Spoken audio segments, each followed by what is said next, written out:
right. The night had settled into a velvet silence, the kind that only appeared after the world had exhausted all its noise and surrendered to the stars. Midnight had arrived, carrying with it a softness that seemed almost sacred, and the air was cool, perfumed with the faint fragrance of jasmine blooming along the edge of the garden. A full moon hung low, casting silver threads across the balcony where Evelyn stood, her slender fingers curled around the cold iron railing. Her heart was restless, yet she had no words for the storm that moved within her. Instead, she lifted her gaze to the sky, as if the constellations might offer her the answers she longed for. Behind her, the faint sound of footsteps broke the stillness. Careful and hesitant, as though the one approaching feared to disturb the sanctity of the moment. It was Adrian. His presence carried warmth even before his words arrived, and when he finally spoke, his voice was a gentle whisper. "It's strange," he said, pausing just beside her, "how the world feels louder in silence than it does in chaos." Evelyn turned slightly, her dark hair catching the moonlight, her eyes reflecting the softness of a truth she had kept hidden too long. She did not respond at once, letting the weight of his words linger between them, savoring the rare vulnerability he had offered. The clock inside the house chimed once, marking the hour, and yet the sound seemed to fade before it reached them, as if time itself had bowed to the quiet intimacy forming in their shared stillness. In that moment, the night became more than just an absence of day, it became a canvas for confession, a stage where hearts long kept apart might finally speak. And Evelyn, though uncertain, felt the stirrings of a conversation that could change everything. Adrian's words lingered in the air, weaving themselves into the midnight silence until Evelyn could no longer pretend she hadn't heard the yearning beneath them. She let out a slow breath, her lips parting as if to speak, but the words tangled in her throat, caught between fear and longing. "Finally," she whispered, "silence has a way of reminding us of everything we tried to bury." Her voice trembled ever so slightly, yet the confession carried the weight of months, perhaps years, of unsaid truths. Adrian's gaze fixed on her, his dark eyes illuminated by the glow of the moon, and in them she saw not judgment but a quiet ache, as though he had been waiting for this moment longer than he dared admit. He stepped closer, close enough that she could feel the warmth radiating from him, a warmth that clashed with the cool night air, sending a shiver down her spine. "Then maybe it's time we stopped burying them," he murmured, his voice both fragile and resolute. Evelyn turned her face away, staring at the horizon where the sky seemed endless, her heart pounding so loudly she wondered if he could hear it. Memories rushed back unbidden, the laughter they once shared under the same stars, the promises whispered in shadows, the sudden silence that had stretched between them like an ocean after distance and misunderstandings had taken root. "You make it sound simple," she replied, her tone softer now, almost pleading. "But every word we left unsaid became a wall, and I don't know if we can tear it down." For a long moment, Adrian said nothing, only letting the night hold them both in its tender embrace. Then he lifted a hand, hesitated, and finally let his fingers brush lightly against hers where they rested on the railing. The contact was barely there, yet it ignited something within her, a spark she thought had long burned out. "Maybe the walls don't need to fall all at once," he said, his whisper steady. "Maybe they can crumble piece by piece, if we're willing to try."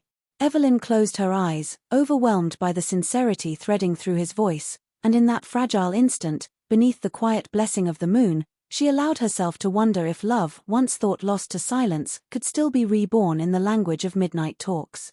The silence after Adrian's words stretched, but it no longer felt suffocating, it carried the fragile weight of possibility. Evelyn's chest rose and fell as she tried to steady herself, her heart aching with the contradiction of fear and desire. Finally, she turned to him fully, her eyes shimmering with both moonlight and unshed tears. "Do you ever think," she began softly, her voice faltering before gaining strength, "that if we had spoken sooner, if we had not let pride and silence win, things would have been different?" Her question hung in the night like a delicate thread, trembling but unbroken. Adrian's expression shifted, a shadow passing through his gaze, and he exhaled slowly, as if releasing years of regret with that single breath. "Every day," he admitted, his tone raw, stripped of all pretenses. "I replay the moments when I should have stayed, should have fought harder, should have chosen you over everything else. And each time, I wonder if I ruined us beyond repair." His confession cut through the night more sharply than any blade, and Evelyn felt her knees weaken at the depth of his honesty. She clutched the railing tighter, her mind torn between the safety of old wounds and the dangerous hope that pressed insistently at her heart. "You left me with silence," she whispered, her voice breaking. "And I hated you for it. I hated myself for waiting, for hoping. But even then, even in the emptiness, I couldn't erase you." The vulnerability in her words spilled into the air like a prayer, and Adrian's face softened, his features etched with remorse and yearning. He reached for her hand again, firmer this time, his touch steady, anchoring. "I never stopped loving you, Evelyn," he said, the words trembling but true. "Not when the days were long, not when the nights were cold. I carried you in every breath, even when I was too much of a coward to tell you." Her tears finally broke free, slipping down her cheeks, but they carried relief rather than despair. For the first time in years, the silence between them was not a wall but a bridge, fragile, yes, but strong enough to hold the weight of their confessions. The garden around them seemed to lean in closer, the night itself listening as their souls cracked open, spilling truths that had been buried under pride, distance, and time. And as Evelyn looked into Adrian's eyes, shimmering with sincerity and regret, she realized that this midnight was not a punishment but a gift, a chance to rewrite the ending they once believed was final. The weight of their confessions lingered between them, but slowly, almost imperceptibly, it began to shift into something gentler, something that felt like release. Evelyn wiped at her tears, embarrassed by their vulnerability, but Adrian's hand caught hers mid-motion, steadying her trembling fingers. He did not speak right away. Instead, he simply held her hand, firm yet tender, as if reassuring her that the storm they had unleashed together would not wash them apart but bind them closer. Finally, he broke the silence, his voice quiet, yet resolute. "I can't change what I did, Evelyn. I can't erase the nights you cried alone or the questions I left unanswered. But if you'll let me, I want to be here now not as a ghost of what we were, but as a man who refuses to let silence steal us again." His words sank deep, and though her instinct was to resist, to protect the fragile pieces of her heart, she felt a warmth stirring in her chest. For so long, she had clung to anger like armor, afraid that forgiveness would make her weak. Yet here, beneath the silver moonlight, forgiveness felt less like surrender and more like freedom. She studied his face, tracing the familiar lines she once knew so well, now etched with new shadows of regret and wisdom. "Do you really think we can start again?" she asked, her voice fragile, almost childlike. Adrian's lips curved into a faint smile, tinged with sadness but glowing with hope. "Not start again," he corrected gently. "We can't go back to who we were, Evelyn. But maybe we can begin where we are, and let the past teach us how to love better." The simplicity of his words struck her harder than any grand promise could. Slowly, cautiously, she leaned into his presence, her shoulder brushing against his arm.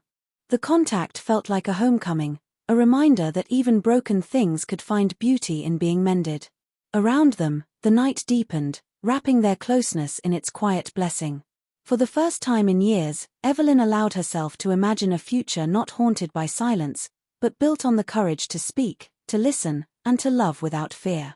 And as she breathed in the calm of the midnight air, she realized that forgiveness was not a gift she gave him, it was a gift she was finally giving herself. The night had grown deeper, the stars brighter, as though the universe itself leaned in to witness the fragile rebirth unfolding on that balcony. Evelyn's hand still rested in Adrian's, no longer trembling, no longer hesitant, but steady, anchored by the quiet decision forming in her heart. She had feared this moment for so long, terrified that opening old wounds would only remind her of the pain. Yet what she felt now was not pain but a profound stillness, the kind that followed storms when the air smelled of rain and renewal. She turned to face him fully, her eyes luminous with both moonlight and tears that no longer tasted bitter. "If we do this," she said softly, her voice carrying the weight of a vow, "we do it honestly. No more silence. No more running." Adrian's chest rose with a shaky breath, relief flooding his features as if those words had unlocked a door he had long been trapped behind. "No more running," he echoed, his voice firm yet tender, carrying the promise of a man determined not to repeat his mistakes. He pulled her closer, slowly, giving her every chance to step away, but Evelyn did not move. Instead, she leaned into him, resting her forehead against his chest, listening to the steady rhythm of his heart. For years, she had wondered if that sound could ever feel like home again, and now, in the hush of midnight, it did. Adrian wrapped his arms around her, not with desperation but with reverence, as though he understood the sacredness of being given another chance. They stood like that, wrapped in each other and in the embrace of the night, the silence around them no longer heavy with unspoken words but alive with unspoken promises. The garden's jasmine whispered with the breeze, the moon watched with patient grace, and the stars seemed to pulse in quiet celebration. Neither knew what tomorrow would bring, or how many obstacles still lay ahead, but in that moment, none of it mattered. What mattered was that love, though battered by time and silence, still lived between them, tender and fierce, fragile yet unbreakable. Evelyn closed her eyes, her lips curving into the faintest of smiles, and whispered the truth she had carried in her heart all along: "I never stopped loving you." Adrian's arms tightened around her as he pressed a kiss to her hair, his voice breaking into the stillness with the devotion of a man reborn. "And I never will." Under the midnight sky, their love, tested, wounded, but enduring, found its voice again, not in grand gestures, but in the quiet, unshakable language of a midnight talk that would echo in their hearts forever.